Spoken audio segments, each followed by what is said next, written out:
Hi friends, कैसे हैं आप सब लोग। सबसे पहले तो माफ़ी चाहूँगा मैं। बहुत टाइम के बाद आप सबके सामने आया हूँ और वीडियो ब्लॉग शुरू किया है। मैंने बीच में बंद ही कर दिया था एक्चुअली। ज़्यादातर जो काम करता था वही फील्ड वर्क आपको दिखाता था, लेकिन अब सोच रहा हूँ कि थोड़ा ब्लॉगिंग वापस से शुरू की जाए और हो सकता है उतना अपने काम के बारे में और अपने बारे में, अपने काम के थ्रू और दुनिया जहाँ पे मैं शूट के लिए जाता हूँ उसके बारे में थोड़ा बहुत आप लोगों को बता दिया जाए। तो शायद मैं आपसे थोड़े थोड़े वीडियो बना के मिलता रहूँगा। कोशिश करता रहूँगा कि नए नए वीडियो लाता रहूँ। अपने काम के बारे में बता रहा हूँ, मैं किस फील्ड में काम करता हूँ, कैसे काम करता हूँ, वो सब भी आपको देखने को मिलेगा। तो आज के वीडियो में जैसे आप सब लोगों को मालूम ही होगा, अभी यूक्रेन और रशिया के बीच में टेंशन चल रहा है और रशिया ने अपनी आर्मी जो है यूक्रेन में भेज दी है। वहाँ एक हिसाब से वॉर ही शुरू हो गया है। तीनों साइड से दबाव बनाने की कोशिश की जा रही है यूक्रेन के ऊपर, और यूक्रेन भी वहाँ इतनी जल्दी हार मानने के लिए रेडी नहीं है। तो यूक्रेन और रशिया के बीच में काफ़ी वॉर जैसी सिचुएशन ही हो गई है। वहाँ बहुत सारी मिसाइलें गिर गई है, टैंक आ गई हैं सड़कों पे, लोगों को घर से निकलना बंद हो गया है, बहुत लोगों की जानें चली गई है।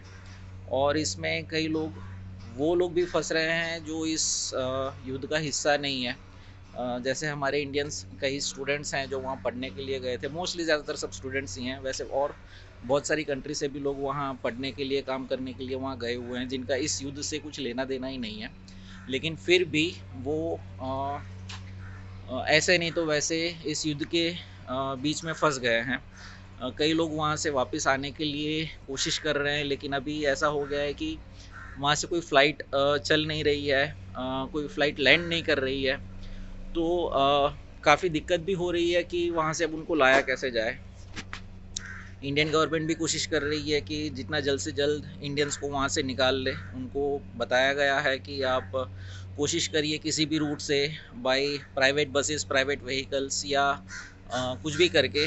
अब जैसे एयरलाइंस तो वहाँ बंद, एयरपोर्ट बंद है, तो दूसरा रूट बनता है कि आप आसपास की दूसरी कंट्रीज़ हैं, पोलैंड है या रोमानिया है, या दूसरी और भी जो कंट्री का बॉर्डर कॉमन होता है, वहाँ आसपास वो बॉर्डर तक पहुँच जाए और फिर वहाँ से इंडियन गवर्नमेंट उनको लेके फ़्लाइट्स में उनको लेके वापस आए। तो ऐसे ही आज इंडिया ने 2 फ़्लाइट भेजी थी एयर इंडिया की, एक दिल्ली से और एक मुंबई से। दिल्ली की फ़्लाइट का शेड्यूल कुछ अभी तक समझ में नहीं आ रहा है, वो वहाँ से कितने बजे निकलेगी, कब पहुँचेगी। तो टाइमिंग मतलब सुबह से सब अटकलें लगाई जा रही थी कि अर्ली मॉर्निंग आ जाएगी, दोपहर को आ जाएगी, शाम को आ जाएगी, और लेटली ऐसा पता चला कि दिल्ली की फ़्लाइट का कुछ शेड्यूल ही फिक्स नहीं हो रहा है। लेकिन मुंबई की जो फ़्लाइट है वो भी मतलब पहले 12 बजे के आसपास का शेड्यूल था, फिर 2 बजे हुआ, 4 बजे हुआ, साढ़े 6 बजे तक हुआ, और अब पता चला है कि 2 बजे के बाद रोमानिया से एयर इंडिया की फ़्लाइट कुछ तकरीबन 200 से ज़्यादा लोगों को लेके वहाँ से रवाना हो गई है। तो इंडिया और यूक्रेन, रोमानिया के बीच में अंदाज़न 10 घंटे का फ़्लाइट टाइम बताया जाता है कि कम से कम उतना टाइम लगता है। लेकिन क्योंकि हम उनसे 3 साढ़े 3 घंटे के आसपास आगे चलते हैं, तो उतना ही टाइम हम कट ऑफ कर सकते हैं। तो उस हिसाब से अगर यहाँ पे फ़्लाइट आने का अंदाज़न अंदाज़न अप्रॉक्सीमेटली टाइमिंग कुछ 8 बजे के आसपास पहुँच सकते हैं, ऐसा बताया जा रहा है। अनुमान तो यही है कि उतने बजे के आसपास लैंड कर देंगे। और अ, मैं भी बस वही शूट के लिए जा रहा हूँ कि वहाँ क्या सीन है, कैसे रिलेटिव्स वगैरह सब आए हैं उनको पिकअप करने के लिए, वेट कर रहे हैं। जो भी सिचुएशन होगी वहाँ की, मैं कोशिश करूँगा कि आपको वहाँ पहुँच के वीडियो या फ़ोटो के थ्रू बताया जा सके। मैं मतलब हालाँकि यहाँ बैठ के हम वो अनुमान ही लगा सकते हैं कि उनकी मेंटल स्टेट क्या होगी, लेकिन फिर भी ये हमारा काम है तो करना पड़ता है। तो मिलता हूँ, मैं अभी यहाँ से घर से निकल रहा हूँ। ये मेरा घर है, मतलब ये बिल्डिंग है जो आप देख रहे हो, यहीं मैं रहता हूँ, आप देख सकते होंगे। हाँ, यहीं ऊपर मेरा घर है। तो मैं निकल रहा था, सोचा आपसे पहले एक बार रूबरू हो जाऊं और आपको एयरपोर्ट जाके फिर मैं वापस से मिलता हूं और वहाँ की सिचुएशन बताने की कोशिश करूँगा। तो मिलता हूँ थोड़ी देर में, ठीक है? Bye.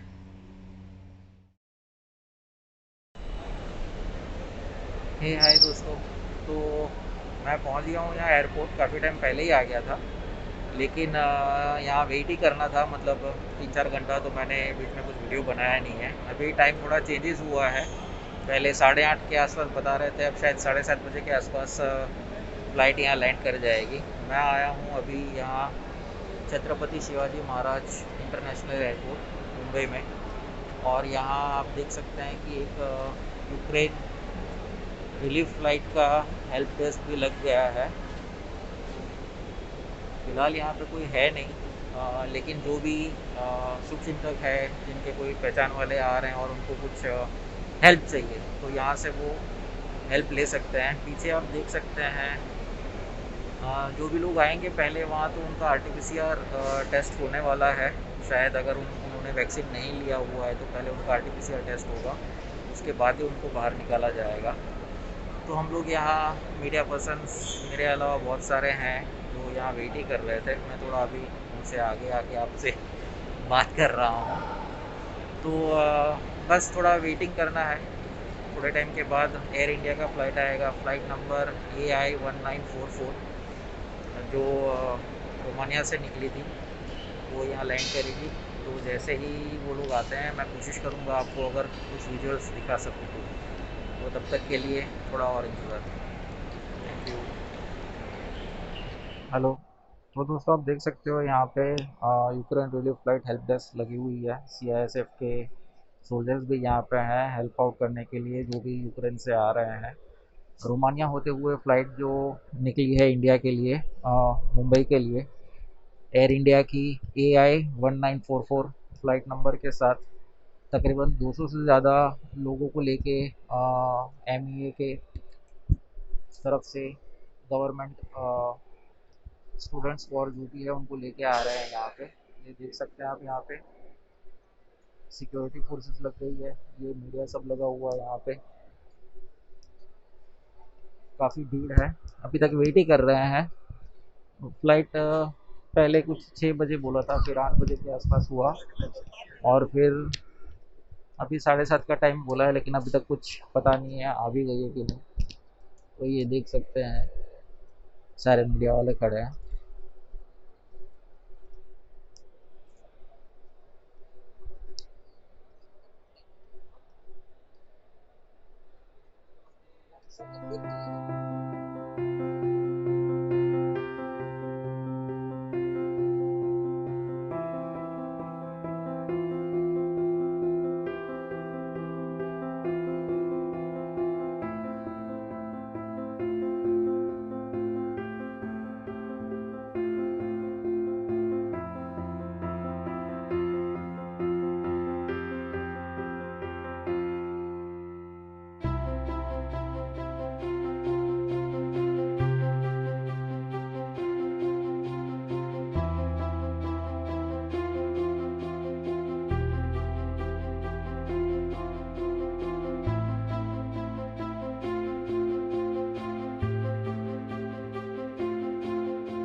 I am Richa Chanani. I am from Rukavinian State Medical University, Chennai, and I came from the western part of the Europe, where there are chances of war was less, but there are Indian students still stuck there.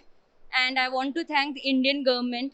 I want to thank Ratan Tata sir for helping us in this situation. And I'm really thankful to the Indian embassy. They helped us a lot in evacuating us from that. And I'm really thankful to the Romanian government as well, because they also helped us a lot in evacuation process. and we have come from the toughest times. So I'm really grateful that I landed in India safely because of all the efforts by the embassy, by our PM Narendra Modi sir, our CM Mr. Ashok Gehlot, and I'm really thankful for everything.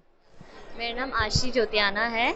मैं अजमेर से हूँ, राजस्थान, और मैं वहाँ चर्निवित्सी में बीएसएमयू university में पढ़ती थी।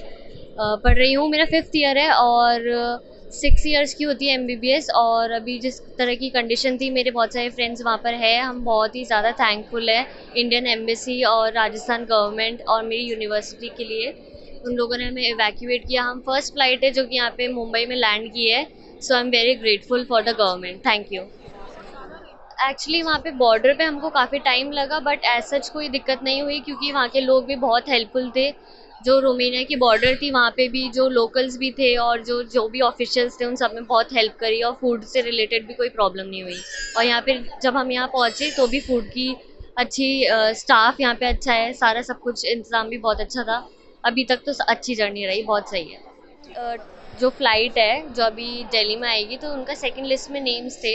एक्चुअली सब लोग वहाँ से जा रहे थे, यूक्रेनियंस भी वहाँ से शिफ्ट हो रहे थे रोमेनिया फॉर सेफ्टी। तो ट्रैफिक बहुत था, तो जस्ट बिकॉज हमारी फ़्लाइट ना छूटे, उनको एडवाइस किया था कि आप यहाँ से पैदल जाए। तो वो थोड़ा था प्रॉब्लमेटिक, बट एज सच बस मेन था कि सेफली हम वहाँ तक पहुँचे, तो वो हो गया था। तो बस इतनी दिक्कत थी। Thank you. माय नेम है शिवानी सिंह सोगरवाल। हम लोग यूक्रेन के सबसे बेस्ट पार्ट में थे, हम लोग सेफ थे, बट पैनिक था स्टूडेंट्स में ऑब्वियसली, बिकॉज हमारे और भी दोस्त थे जो खारकीव में पढ़ रहे हैं, कीव में पढ़ रहे हैं, जो ईस्ट पार्ट में थे। एक्चुअली हम लोग बॉर्डर के सबसे पास थे, इसलिए हमें सबसे पहले रेस्क्यू किया गया क्योंकि वो और लोगों के लिए वो जगह खाली हो सके वहाँ पे और सेफली लोग आ सके। हमें बहुत हेल्प मिली है इंडियन गवर्नमेंट से, एम्बेसी से। हम लोग को लाइक देवेर वो पूरी रात दिन जगे रहे हमारी हेल्प करने के लिए। तो हम लोग को पहले इंडियन एम्बेसी ने बॉर्डर तक लाया, वहाँ पे दोबारा बसेस आई बॉर्डर पे, वहाँ से बॉर्डर से हम रोमानिया गए, फिर स्मूथली हम लोग एयरपोर्ट पहुँच गए, फिर वहाँ से हमारी फ़्लाइट थी, हम लोग आ गए। एक्सपीरियंस मतलब था, थोड़ा पैनिक था बच्चों में, बट अभी हम बस इतना चाहते हैं कि हमारे और भी फ्रेंड्स हैं वहाँ पर, उनको जल्दी से जल्दी बुलाया जाए, बिकॉज़ पेरेंट्स में बहुत ज़्यादा पैनिक है, बहुत ज़्यादा पेरेंट्स बहुत ज़्यादा वरिड है पेरेंट्स। तो हाय फ्रेंड्स, मेरे पीछे आप देख सकते हैं काफ़ी स्टूडेंट्स जो खड़े हैं, यूक्रेन से आए हुए हैं, वेस्टर्न पार्ट से मोस्टली। मैंने बात करने की कोशिश करी है, मतलब मुझे समझ में नहीं आ रहा था एक्चुअली कि अभी वो जिस सिचुएशन में है क्या उनसे ये बात करने का वक्त सही है क्या। तो मैंने ज़्यादातर अवॉइड किया है उनसे बात करना, लेकिन फिर भी 2-3 स्टूडेंट हैं जिनसे मैंने पूछा, मतलब if they are okay to talk, और मैंने उनसे बात करी है और उनका जर्नी का जो भी एक्सपीरियंस है वो जानने की कोशिश की है। तो I hope they all are safe and now they are landed in Mumbai, और यहाँ से वो अपने अपने सिटी स्टेट्स में निकल जाएंगे। सो ये